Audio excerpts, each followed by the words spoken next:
So hi, this is the demo of your project. First of all, I'm telling you the installation instructions.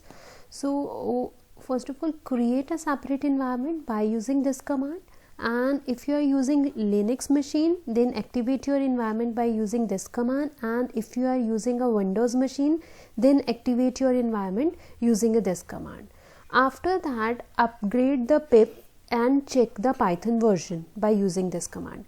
The Python version which I am using is Python 3.8.7.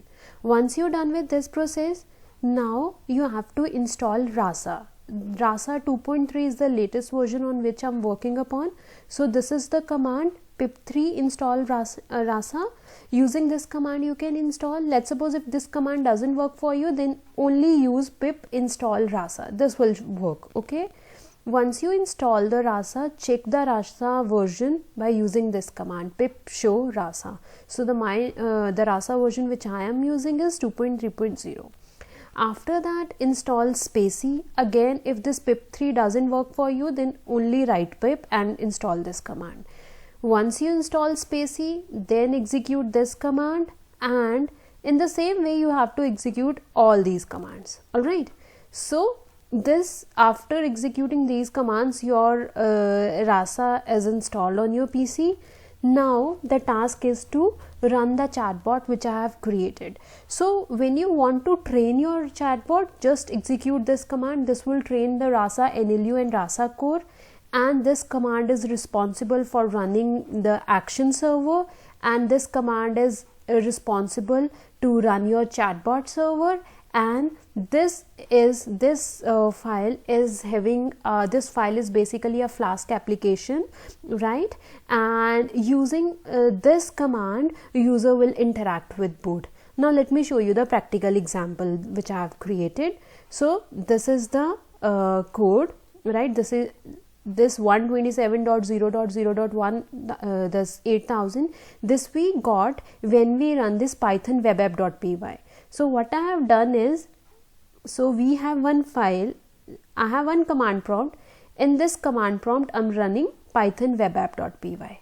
Okay, so you need to open separate command prompts. How many commands we have? 1, 2 and 3. This is just for training, right? So these 3 commands will run in a separate command prompts simultaneously. Okay, so you can see one CMD is here, second CMD is here, and third CMD is here.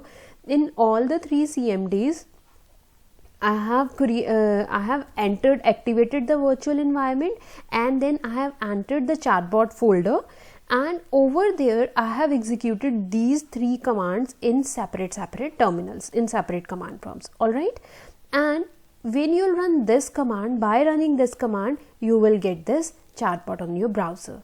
Now let's talk to boot. So as per your requirement, the very first thing is greeting. So we are greeting a user over here, and this is just a picture. I have added one example like how you can add pictures in it, right? So this is picture for that purpose. After that, as per your requirement, let's suppose if user say I want to report an issue. So now boot will ask the name.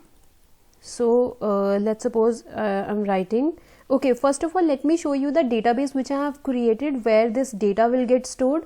So database which I'm using is SQLite, and I have created a database with the name of demo, and in that demo database I have a table with the name of users, and under users table we have column name, email, phone and issue. Okay, so over here we are going to store our data. So you can see we have this ID is auto increment, as you told me that this ID will get auto incremented and will be unique. Okay, so these are the names by default. Now using the chatbot, I'll show you, I'll create another name. So I'm creating a name with the name Saurav, and now it will ask me for my email ID. So I'm writing saurav@gmail.com.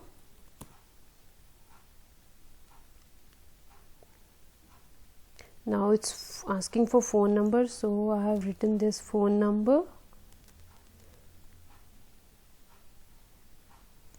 So now explain the issue. So let's say I'm writing facing issue while setting up the environment. Right, this is the issue which I'm facing. So now bot is saying like, thank you, we'll get back to you soon. Now let's check the database whether I received that value over here or not. So I have refreshed the value. You can see ID number 6, this is the record which we have just entered. Alright, in the same way you asked me about uploading the image also. So let's suppose if user is writing, I want to upload a image. So this is the button. On this button user have to click and user will redirect to this page, and from here choose file, and the file, let's suppose I'm choosing this image and upload. After that you can check, see all these images are getting uploaded in this upload folder. So the number 3, this is the image I have recently uploaded. Alright, so now you want to go back to chat, click on this go back to chat, and you are back again over here, and I'm now writing thank you. Right, so this is what the functionality is.